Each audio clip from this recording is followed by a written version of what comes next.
કહેવત છે ને કે પગ નથી પણ ચાલે છે પાણી, પગ નથી પણ ચાલે છે પાણી, જીવ નથી પણ જીવાડે છે પાણી. જે ધરતીમાં 20 ફૂટે પાણી હતા ત્યાં 100, 200, 500 અમુક વિસ્તારમાં 2,000 ફૂટે પાણી નાખી દીધા છે. આખું સૌરાષ્ટ્ર ભાડાના મકાનમાં રહે છે. જો નર્મદાનું પાણી ન આવે ને તો સૌરાષ્ટ્રની હાલત પૂરી થઈ જાય છે.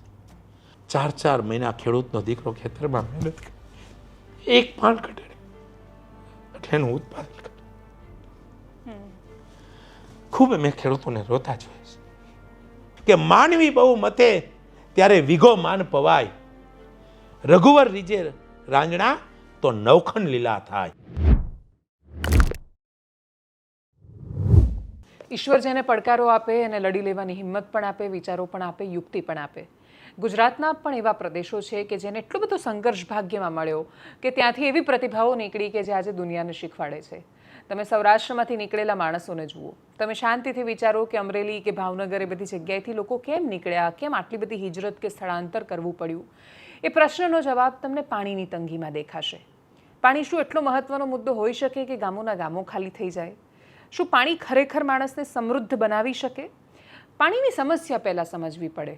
સૌરાષ્ટ્રે કયા નેતાઓને યાદ રાખ્યા એ ખબર નથી, સૌરાષ્ટ્ર ઢેબર કાકાને કેટલું યાદ રાખે છે કે કેમ એ ખબર નથી, પણ છેલ્લી પેઢીને હજુ યાદ છે કે કેશુબાપા નામના એક નેતા આવ્યા અને એમણે સૌરાષ્ટ્રનું જીવન આખું બદલી નાખ્યું. શું કામ? તો કે કેશુબાપા ગામડાથી આવેલા નેતા હતા અને એમને પાણીની જરૂરિયાત એટલે શું, ખેડૂત એટલે શું, ખેતી એટલે શું, ગાય એટલે શું, ગામડું એટલે શું, આ બધું એમને ખબર હતી. અને જેને પ્રશ્ન ખબર હોય એ જ સમસ્યાનું સમાધાન લાવવાનો પ્રયત્ન કરી શકે. કેશુબાપા સૌરાષ્ટ્રને ખાસા અંશે બદલી શક્યા અને હજુ પણ સૌરાષ્ટ્ર છે એની તરસ નથી છીપાઈ, કેમ કે એની તરસ એટલી જૂની છે, એટલી આકરી પણ છે. અને એટલે જ સૌરાષ્ટ્ર પાણીની જરૂરિયાત અને એના માટે કામ કરતા અને માત્ર વાતો કરતા નહીં, એનું સમાધાન શોધતા અને જમીન પર લાગુ કરતા વ્યક્તિ મારી સાથે છે. મારી સાથે દિલીપભાઈ સખિયા છે, ગીરગંગા ફાઉન્ડેશનના સ્થાપક છે. ખૂબ સ્વાગત છે દિલીપભાઈ તમારું. અને મને હજી યાદ છે કે જ્યારે ચર્ચાઓમાં વાત કરતા ત્યારે એકદમ આક્રમકતાથી, ગુસ્સે થઈને, બૂમો પાડીને ખેડૂતના પ્રશ્નોની વાત કરતા દિલીપભાઈ હવે ખૂબ સૌમ્યતાથી ખેડૂતોના પ્રશ્નોનું સમાધાન આપે છે. અને હું એને એ રીતે સમજું છું કે દિલીપભાઈ બહુ જ આક્રમકતાથી બોલતા હતા કેમ કે એમને પ્રશ્ન અને પીડા ખબર હતી. પછી એમને ખબર પડી કે ટીવી સ્ટુડિયોની બૂમોમાં એનો જવાબ નથી, એનો જવાબ તો જમીન પર છે. શું જવાબ તમે શોધીને લાવ્યા? તમને કોઈએ જ્યારે પૂછ્યું હતું કે ગીરગંગા ફાઉન્ડેશન શું છે, 1 મિનિટમાં સમજાવો, તમે કેવી રીતે સમજાવતા હતા? જ્યારે 1 મિનિટની જ વાત છે તો 1 મિનિટની અંદર એવી વાત હતી કે મારી પાસે એક અમેરિકાના એક દાતાની વાત હતી. એ પણ એવું જ કહેતા, દિલીપભાઈ મારી પાસે સમય નથી, મને 1 મિનિટમાં તમારી સંસ્થા સમજાવો.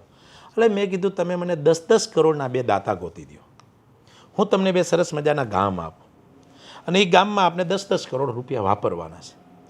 એક ગામની અંદર આપણે 10 કરોડ લોકોની સુવિધામાં વાપરીએ, જેમ કે ગામની અંદર ગેટ બનાવી, ગામમાં બેસવાની બેન્ચો દઈ, ગામમાં બ્લોક નાખી દઈ, એકાદી સ્મશાન સારી કરી દઈ, સારો સબૂતરો બનાવી દઈ, કહેવાય ને કે સારા એવા એકાદો આપણે હોલ બનાવી આપીએ, એકાદી વાડી બનાવી દઈ અને જેટલા પણ મંદિરો છે એના સારો જીર્ણોદ્ધાર કરી દઈએ.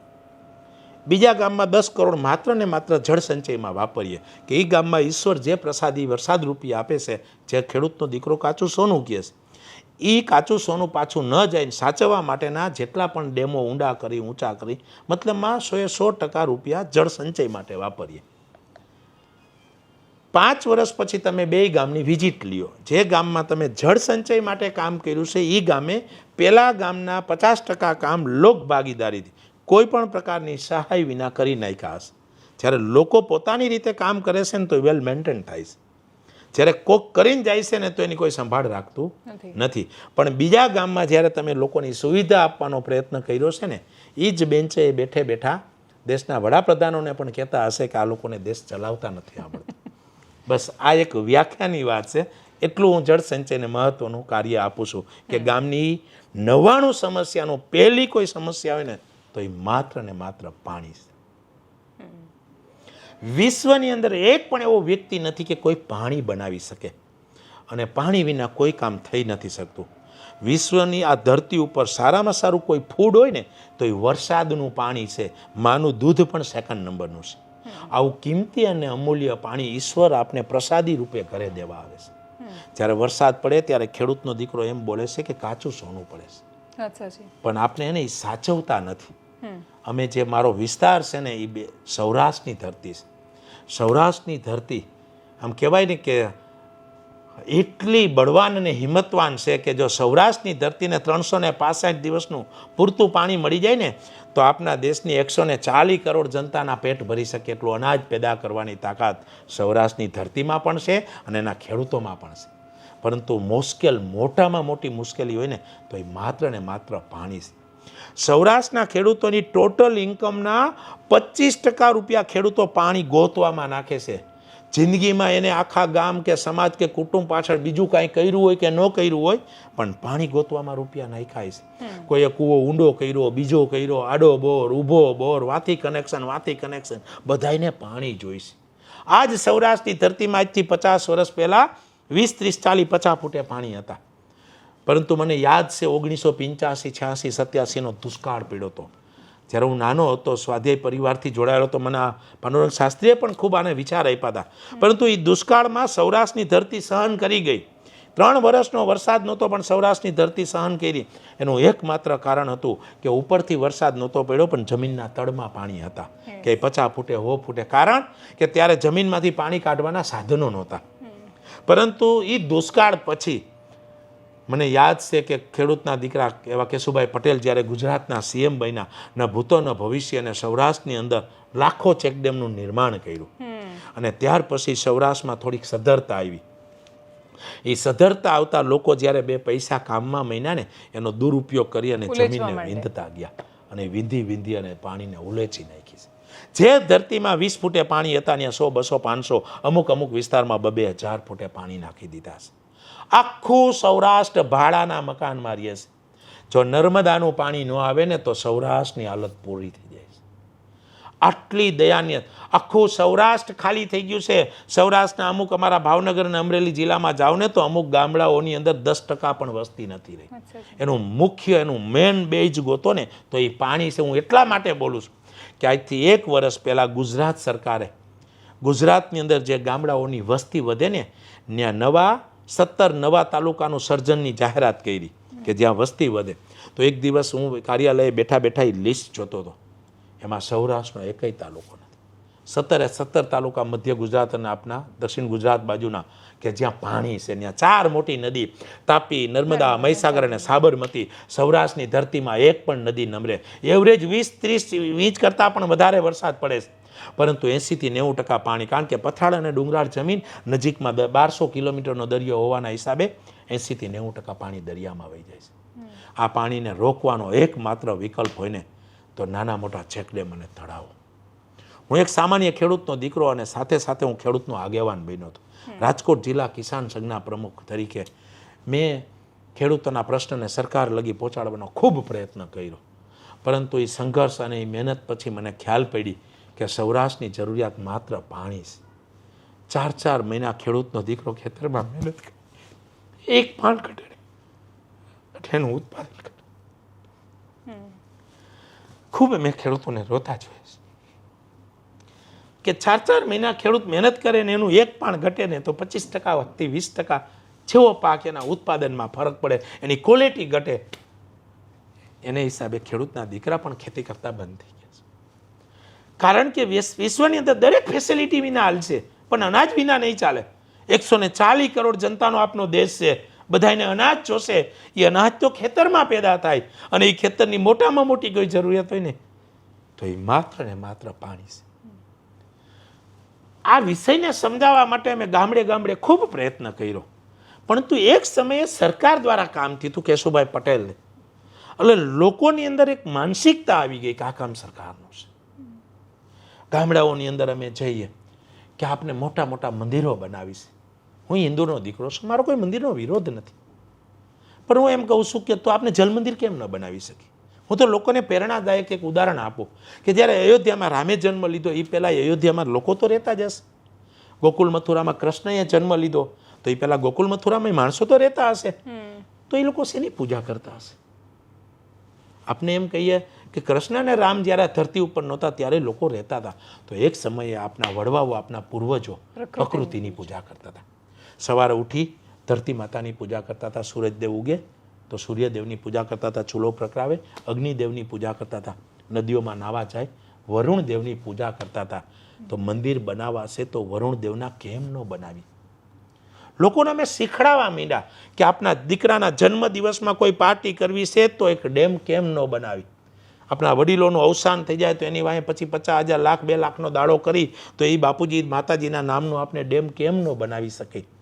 એમ ધીમે દીકરીને કરિયાવરમાં પણ ડેમ આપી ધીમે ધીમે લોકોને શીખડાવતા ગયા. ગામડાઓને જાગૃત કરતા નાના મોટા અત્યાર લગીમાં અમે 20,000 સ્ટ્રક્ચર પૂર્ણ કર્યા છે કે જેમાં કોઈ ચેકડેમ ઊંડું કર્યું, કોઈ રિપેર કર્યું, કોઈ નવું બનાવ્યું, ક્યાંય બોર રિચાર્જ, ક્યાંય ખેત તલાવડી, ક્યાંય કૂવા રિચાર્જ. બસ એક જ ધ્યેય છે, એક ટીપું પાણી દરિયામાં જવા નથી દેવું. 1,11,111 જળસંચય કાર્ય કરવાનો સંકલ્પ કરવો છે કે આને લેવા માટે સરકારે પણ આ કાર્યની ખૂબ નોંધ લીધી. પહેલી વખત જ્યારે ઇન્ડિયાની અંદર જળશક્તિ મંત્રાલય બન્યું અને એના મંત્રી CR પાટીલ સાહેબ ખૂબ સંસ્થાને કહેવાય ને ખૂબ એટલે ખૂબ પોઝિટિવિટીથી અમને ખૂબ એને હિંમત આપી. જલશક્તિ મંત્રાલયે ગીર ગંગા પરિવાર સાથે એમ એવું કર્યું કે ઇન્ડિયાના કોઈ પણ ખૂણે ગીર ગંગા પરિવાર કામ કરવા જાય તો ત્યાંના અધિકારીઓ અમને મદદરૂપ થાય. બીજી વાત, લોકસભાની અંદર આપનું લોક મંદિર છે દેશનું, ત્યાં પણ ગીર ગંગાના કાર્યની સરાહના કરી. એક MPએ રાજ્યસભાની અંદર પણ ગીર ગંગાના કાર્યની સરાહના કરી. એક જ ધ્યેય છે કે આપણે પાણી કેમ બચાવી શકે. આ કામ કરતા ઘણા બધા અમને અનુભવો થયા છે. અમરેલી જિલ્લામાં એક ભાઈ હતા, એને મને ફોન કર્યો કે દિલીપભાઈ, મેં ગયા વર્ષે મારી દીકરીના મેરેજ કર્યા. તમારું ટોટલ બજેટ કે 15 લાખ રૂપિયાનું હતું, પણ હું 5 વર્ષથી આ રૂપિયા ભેગા કરતો તો મેં કરી લીધા, પણ પાછળ કોઈ સપોર્ટ નહોતો ને એકદમ કરકસરથી મેરેજ કર્યા. હવે કરકસરથી મેરેજ કર્યા ને તો મારા 2-2.5 લાખ રૂપિયા વહી.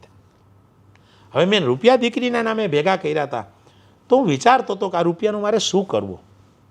પણ તમને સાંભળ્યા પછી મને એક વિચાર આવે છે કે 2-2.5 લાખ રૂપિયા મારી પાસે છે, 2-2.5 લાખ રૂપિયા હું તમને બીજા આપું. મેં જે ગામમાં દીકરી આપી ને એ ગામમાં તમે મને 4-5 લાખ રૂપિયાનું નાનું મોટું ચેક ડેમ કે તળાવ બનાવી દો, મારે મારી દીકરીને કરિયાવરમાં કે ડેમ આપવું છે. આ વિચાર હાલતો થયો. આવા વિચારો અમને ક્યાંક ને ક્યાંક ગતિ આપવા માંડ્યું. એવું જ અમારું કાલાવડ તાલુકાનું એક સોરઠા ગામ છે. ગામની સભા હાલે. ગામની સભામાં અમારી મિટિંગમાં જ એક વડીલ ઊભા થયા.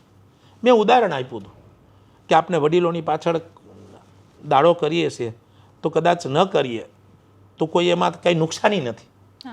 એવું આપણે જોઈ લીધું કોરોનાના ઉદાહરણ કે કોરોનાની અંદર દરેક ગામમાં ઘણા બધા સ્વજનો ઉપર ગયા, એમાંથી કોઈ એની પાછળ દાડો નહોતો કર્યો. તો મેં કીધું એમાંથી કોઈ ભૂત બનીને તો આવ્યા નથી કે કેમ મારો દાડો નથી કર્યો. તો મેં કીધું એવું અમે જ્યારે ઉદાહરણ આપ્યું ને તો એક વડીલ ઊભા થયા મારી પાસે આવીને કે મારા 2 દીકરા ઉપાધા હોય કે, અને એને શું કીધું, ખબરદાર હું મરી ગયા પછી તમે મારો દાડો કર્યો હતો, તમારે જેટલી પણ તાકાત હોય ને એટલું મારા નામનું ડેમ ખોદી નાખજો. કોઈ પણ એક વ્યક્તિ એક ડમ્પર માટી ડેમમાંથી ભરી અને બહાર નાખે ને એટલે 10,000 લીટર પાણીની જગ્યા થાય, એક ડમ્પર માટી. તો હું એમ કહું, વડીલોની અવસાન થઈ જાય તો એની વાંહે પછી 50,000 લાખ 2 લાખ એવા બાપુજી કે માતૃશ્રીનું નામ લઈ અને આપણે ડેમ ખોદતા જ જાય તો શું વાંધો છે? દરેક ખેડૂતોએ પોતાની જિંદગીમાં 25, 50, 100, 200, 500 ફૂટના કૂવા અને દારો કર્યા છે. તો આપણે આપણા ડેમ 25, 50 ફૂટ કેમ ન કરી શકીએ? આપણે આપણું પાણી સ્ટોરેજ કેમ ન કરી શકીએ? એવું અમે લોકોને સમજાવવાનો ખૂબ પ્રયત્ન કર્યો છે. ધીમે ધીમે આ અવેરનેસ ચાલી રહી છે. આ વર્ષના જ ઉનાળાની અંદર, ગયા વર્ષની જ વાત કરીએ તો અમે 329 ગામમાં હિટાચી મશીન ચલાવતા હતા અને 100% લોક ભાગીદારીથી અમે લોકોને સમજાવી, ગામની અંદર મિટિંગ કરી. ગામને પહેલી વખત ગામડાઓની અંદર લોકોએ ડેમ બનાવવા માટે ફંડ આપી રહ્યા છે. ક્યાં વાત છે? ગામની અંદર મિટિંગ કરી, ન્યા જ સરસ મજાની જાહેર ગામમાં કમિટી બનાવી, ન્યા જ ફાળો કરી અને એ જ કમિટી પાસે એ ગામમાં જળસંચયના રૂપિયા વપરાય. જ્યારે લોકો જ્યારે પોતાના ખર્ચે ડેમ કરે છે ને ત્યારે એ પૂરેપૂરું ડેમનું ધ્યાન રાખે છે. એ ડેમનું ધ્યાન રાખે છે એટલે લોકોને જ્યાં લગી લોક ભાગીદારી ન થાય ને ત્યાં લગી રિઝલ્ટ ન આવે. અને આ રિઝલ્ટ થોડું દેખાઈ રહ્યું છે, પણ ખૂબ મોટું કામ છે, ખૂબ મોટું. આ વખતે જોઈ તો અમરેલી જિલ્લાના અમરેલી તાલુકા અને કુકાઓ તાલુકાના ધારાસભ્ય કૌશિકભાઈ વેકરિયા છે. એને અમારી સંસ્થા સાથે રહી અને CSR એક્ટિવિટીમાં 2 તાલુકાનું એક પણ ગામ બાકી ન રાખ્યું. દરેક ગામમાં ઈટાચી મશીન ચાલતા હતા કે કોઈ પણ ગામમાં જાઓ એટલે અહીંયા ડેમ ખોદાય. શું વાત? આ 130 ગામમાં ઈટાચી મશીન ચલાવ્યા. ખૂબ લોકોમાં રિઝલ્ટ આવવું છે. અને ઈશ્વર જુઓ, ભગવાન કહે ને કે તું 5 ડગલા હાલ, હું તારી વાહમાં 10 ડગલા હાલીશ.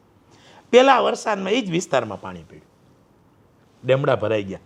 મને યાદ છે કે 2-3 ઇંચ વરસાદ પડે તો ઘણા ગામનું પાણી બહાર વહી જતું. 7 ઇંચ વરસાદ પહેલો હતો. અમરેલી તાલુકા અને કુકાવા તાલુકાની બોર્ડરની બહારને પાણી ન નીકળ્યું, સ્ટોરેજ થયું.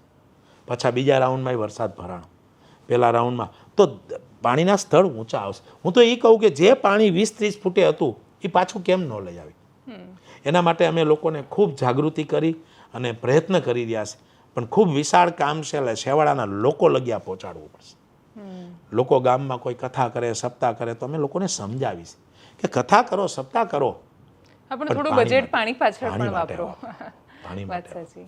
ડેમ બનવાથી એક જળસ્તર ઊંચા આવે, બીજું કદાચ તળાવો પણ બનાવેલા છે મને એવું લાગે છે.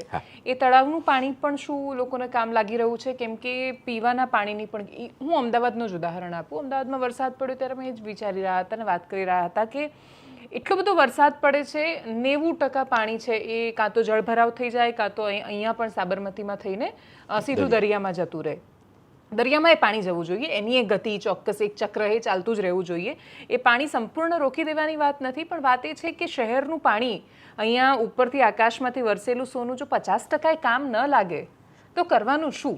તો એ જે તળાવોમાં પાણી વરસે છે એ પીવા માટે કામ લાગે છે. કોઈ તમારી પાસે એવું ઉદાહરણ છે કે જ્યાં બન્યું હોય તળાવને કામ લાગતું હોય પાણી? તળાવ અને ચેકડેમ એ સમજવાની 2 ફોર્માલિટી છે કે આપણે રસોઈ માટે ભાખરી બનાવી કે રોટલી બનાવી. લોટ એક છે, એક જાડો છે ને એક ઝીણો છે.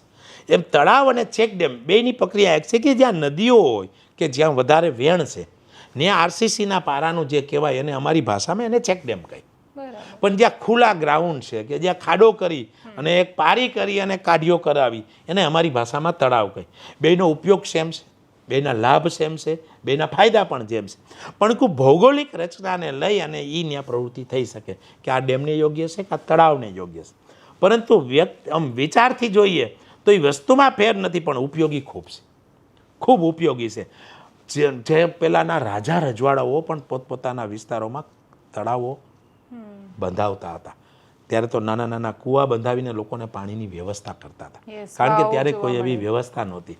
પણ એ દરેક વ્યક્તિ, હું તો એ કહું કે માણસ જ્યારે જન્મે છે ત્યારે 1 ચમચી ગળથૂથીમાં પાણી પીએ છે, મરે ત્યારે 1 ચમચી ગંગા જળ સ્વરૂપે પાણી પીએ. આખી જિંદગી આ બોડીમાં વધારેમાં વધારે શું નાખ્યું છે? તો એ માત્ર ને માત્ર પાણી નાખ્યું છે. તો વિશેષ કાંઈ નહીં, પણ દરેક વ્યક્તિએ પોતાની જિંદગીમાં જેટલું પાણી વાપર્યું છે ને, જો એટલોય બચાવવાનો પ્રયત્ન કરે ને તો હું માનું છું કે આપણે પ્રકૃતિના લેણામાંથી બહાર રહેશું. એટલે દરેક વ્યક્તિએ વિશેષ કાંઈ નહીં, આપણે જ્યારે જમવા બેસીને ત્યારે બોલીશું અન્નદાતા સુખીમય ભવો. આપણે એમ કહીને કે હે ભગવાન, અન્ન પેદા કરનારને તું સુખી રાખજે. મિત્રો, 1 કિલો ઘઉં પકાવવામાં 40-50 લીટર પાણી જાય છે. 1 લીટર દૂધ ઉત્પાદન કરવામાંથી 50-100 લીટર પાણી જાય છે.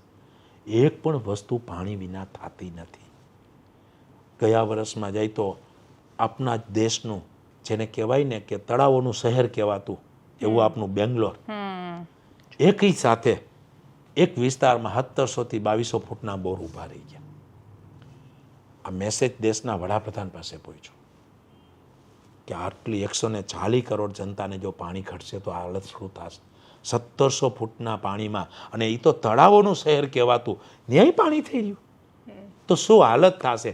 એટલે દેશના વડાપ્રધાને એક સરસ મજાનું સૂત્ર આપ્યું છેલ્લા 2 વર્ષ ત્યાં, જળ સંચય જન ભાગીદારી. લોકોની ભાગીદારીથી જળ સંચય કરી શકાય. ગયા વખતે મન કી બાતમાં પણ સાહેબ સરસ મજાની વાત બોલ્યા પાણી વિશે, કેચ ધ રેન, કે વરસાદને કેચ કરો, ઝીલી લ્યો. એટલે અમે લોકોને સમજાવી કે દરેક ઘરે કોઈ પણ વ્યક્તિ, આપણે જ્યારે મકાન બનાવી તો કેટલું પ્લાનિંગ કરીએ. કબાટ અહીંયા હશું, સોફો અહીંયા મૂકશું, રસોડું અહીંયા છે, વાસણ અહીંયા ધોશું, આમ બેડ અહીંયા રાખશું, આમ કેટલું પરફેક્ટ. એમાંની એકય વસ્તુ પેટમાં નાખીશ, પેટમાં જે નાખીશ તે પાણી નાખીશ, તો એ વરસાદી પીવાના પાણીનો ટાંકો પ્લાનમાં ના હોય. એટલે દરેક વ્યક્તિએ પોતાની જિંદગીમાં એક વખત તો મકાન બનાવે છે તો મારી દરેકને વિનંતી, મકાન બનાવે તો પહેલો પ્લાનિંગ હોવો જોઈએ કે વરસાદી પીવાના પાણીનો ટાંકો બનાવવો જોઈએ. 3 જણાનું પરિવારે 5000 લીટરનો ટાંકો કરે ને, આનાથી બીજું કોઈ અમૃત નથી. 70% 70થી 80% રોગ માત્ર ને માત્ર પાણીજન્ય રોગ છે. તો આવું અમૂલ્ય પાણી ઈશ્વર અમૃત જેવું દેવા આવે છે. નો આરો જરૂર પડે, નો કેંગનની જરૂર પડે, આનાથી ઉત્તમ કોઈ ખોરાક નથી. તો આપણે એને બચાવવો જોઈએ.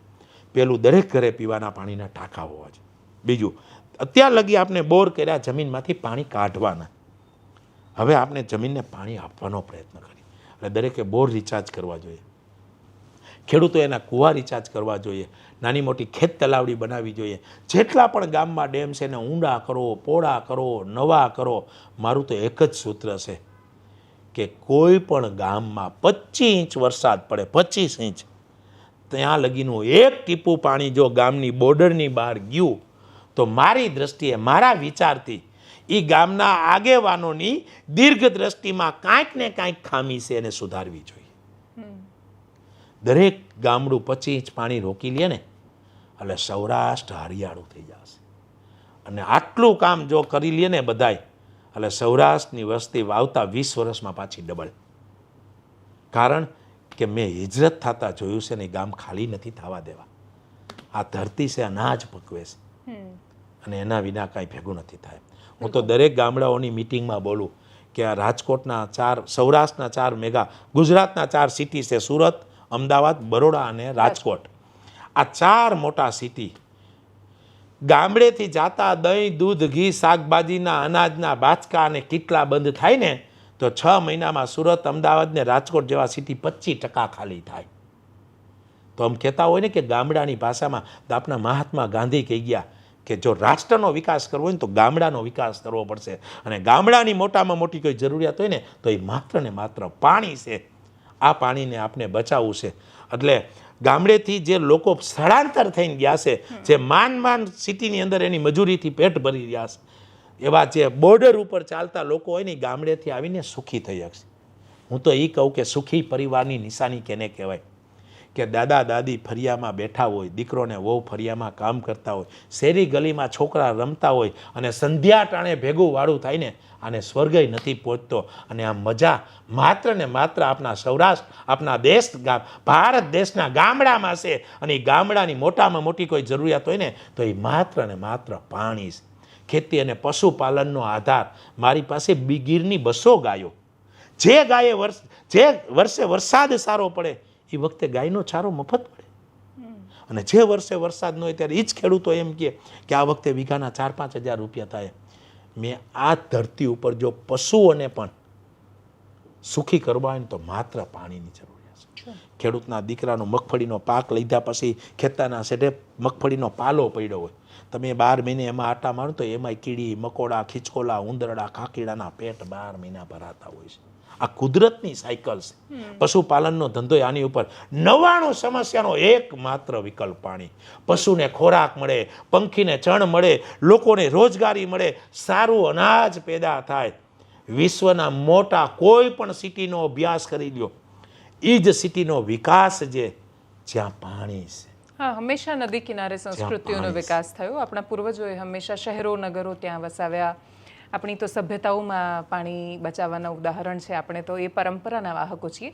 છેલ્લો પ્રશ્ન મારો કે સરકાર માટે મોટાભાગે જે છબી હોય છે કે જેમ કે તમને CSR મળે છે કે લોકો સહયોગ કરે છે ને એટલા માટે આ કામ થઈ રહ્યું છે, પણ સરકાર શું ગંભીર છે આ કામ માટે? એ કેવી રીતે કરી રહ્યા છે આખા વાત? ખૂબ સારો વિષય છે. જે તે સમયે જ્યાં લગી મુશ્કેલી દેખાય નહીં ને એ પહેલાં ગતિ ન મળે. કોઈ પણ સમસ્યા થાય પછી એનું નિવારણ આવે. અત્યારની સમસ્યા જ્યાં દેખાઈ રહી, તો ગયા વખતમાં મન કી બાતમાં જ્યારે દેશના વડાપ્રધાન બહાર દઈ રહ્યા છે તો આપણે સમજી લઈ કે આનાથી કોઈ ગંભીર સમસ્યા ન કહેવાય. પહેલી વાત. બીજી વાત, એને વિષય લીધો છે એનો મતલબ કે સરકાર રસ લઈ રહી છે. ત્રીજી વાત, જ્યારે ગુજરાતની અંદર CR પાટીલ જ્યારે ભાજપના પ્રદેશ પ્રમુખ હતા ત્યારે માઇક્રોથી માઇક્રો કામ કરીને ગયા. પણ હું મારી નજરીએ ખેડૂતના દીકરા તરીકે જોઉં. અત્યારે જલશક્તિ મંત્રાલયના મંત્રી છે, ખૂબ માઇક્રોથી માઇક્રો કામ કરી દે. અમને કહે કે આમ 100 વીઘાનું ખેતર હોય ને તો એમાં દિલીપભાઈ થોડા ખાડા કરતા શીખડાવો ખેડૂતોને, કે જમીનમાં 4x4x6x6ના ખાડા કરો, નીચે પથ્થર નાખીને પછી માટી નાખીને પાછું વાવો. પાણી જમીનમાં જવું જોઈએ. એટલે ખૂબ માઇક્રો પ્લાનિંગ થઈ રહ્યું છે. કેન્દ્ર સરકારની ખૂબ આની ઉપર નજર છે. રાજ્ય સરકારે આપણા ઈશ્વરભાઈ પટેલને આ વિષયને લઈ અને ખૂબ સારી યોજનાઓ આપી અને મહેનત કરી રહ્યા છે. પરંતુ ખૂબ વિશાળ કામ છે. જ્યાં લગી જન આંદોલન નહીં થાય ને એ પહેલાં 100% રિઝલ્ટ નહીં આવે. એટલે લોકોએ ફરજિયાત આમાં જોડાવવું જોઈએ.